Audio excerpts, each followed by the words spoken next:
News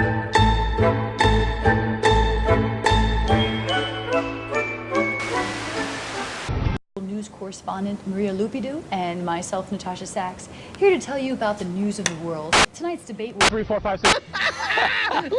Hustle! Discussing the differences and the similarities between public and private television. Maria?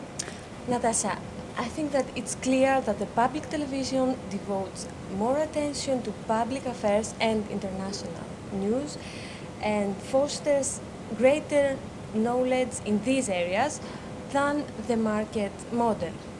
As soon as he finds Toyota's reputation took another body blow today. For the record, Toyota is a NewsHour underwriter. Toyota's latest recall involves 437,000 cars worldwide, including almost 150,000 in the U.S. The world's largest automaker acknowledged a software glitch could lead to braking trouble in bad driving conditions. Most of the affected models were Toyota's 2010 gas-electric hybrids. All of us at Toyota, we tackle the issue in close cooperation with dealers and with suppliers together. Microphone! Well, Maria, that's a good point. But on the other hand, I would argue that the American and market model approach is the way to get the highest quality, most colorful, and most creative news content out there.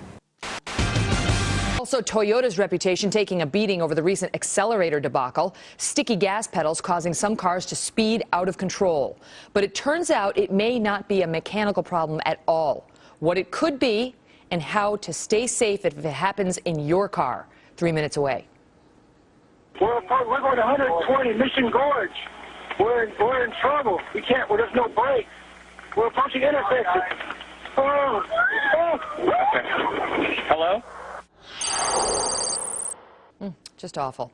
So how can you keep your car from winding up in this position and potentially killing or hurting you and your family? Lauren Fix is the car coach and auto industry expert. She's my guest now. Lauren, this is so scary. Our entire cars are basically run by computer now.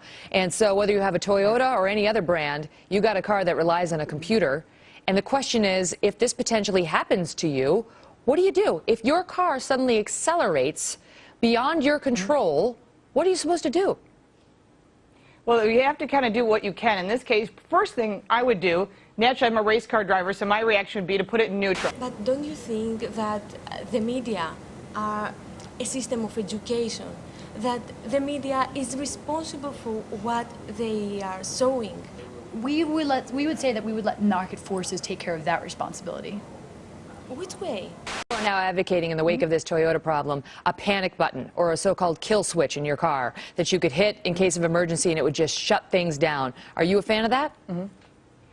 Well, the problem is I don't think most consumers would know how to use it. As a race car driver...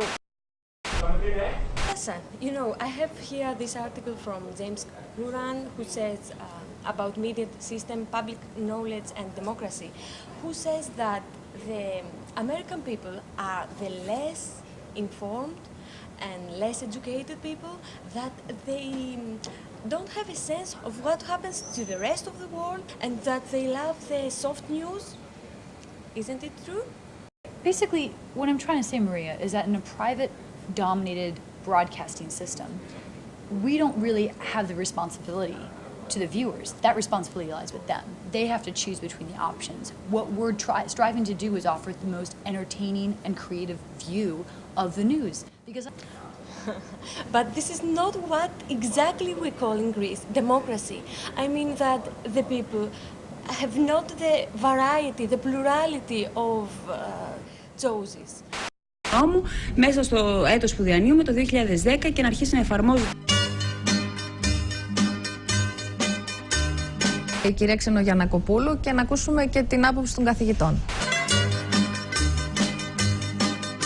Όμως που ψηφίστηκε πριν από 7 μήνες. Η κοινωνία είναι όριμη για την...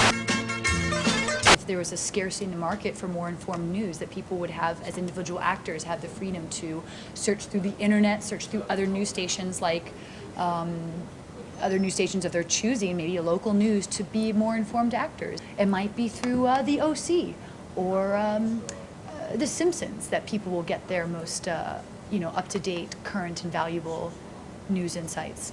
Yes, your people can recognize the Simpsons character, but don't you think that it sounds tragic to me that they can't recognize Sarkozy as the president of France?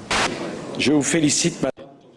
Thank you, madam, for your exceptional knowledge of French political life. Who? It's true, but I strongly believe that the citizens must be adequately exposed to public affairs programming.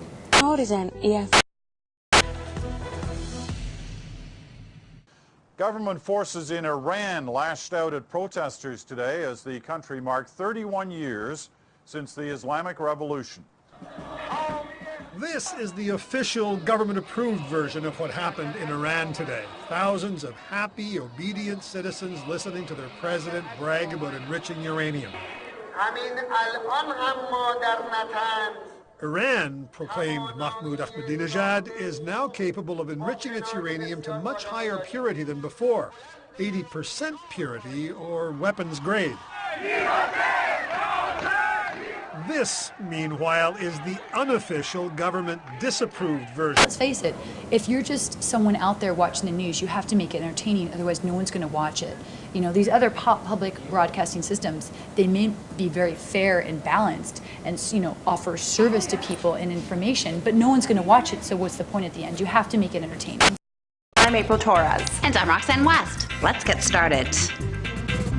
Iranian President Mahmoud Ahmadinejad has announced that Tehran is willing to accept a deal to exchange its enriched uranium for nuclear fuel.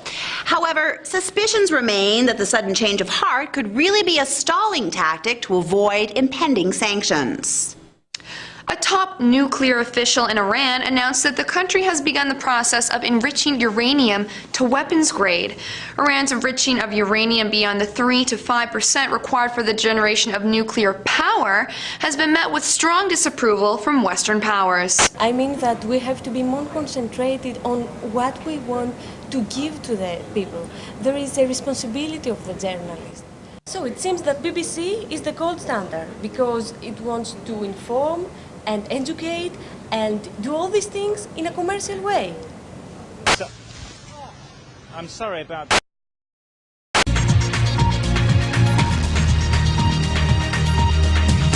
There have been increasing signs of tension and anger on the streets here, but I think to call it all criminality or looting, I think that would be an exaggeration.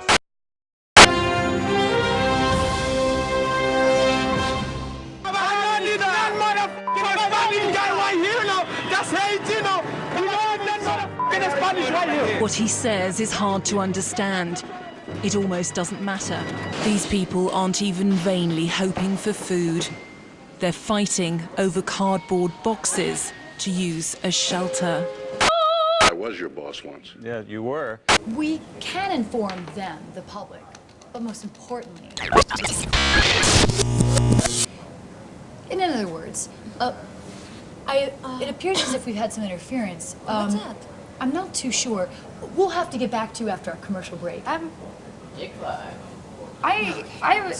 actually just have a concern about the public, because both of you keep referring to the public as needing to be engaged and needing to participate. But at what point is there a dialogue? At what point are we, as the public, involved in the production process, whereby, as opposed to you being an authoritative body telling us and informing us, but instead engaging us directly as an active citizen body?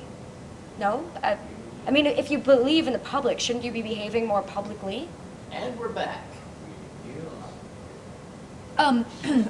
It appears as if we have a third uninvited guest with us this evening at LSE News. We'd like to welcome to the station the public sphere.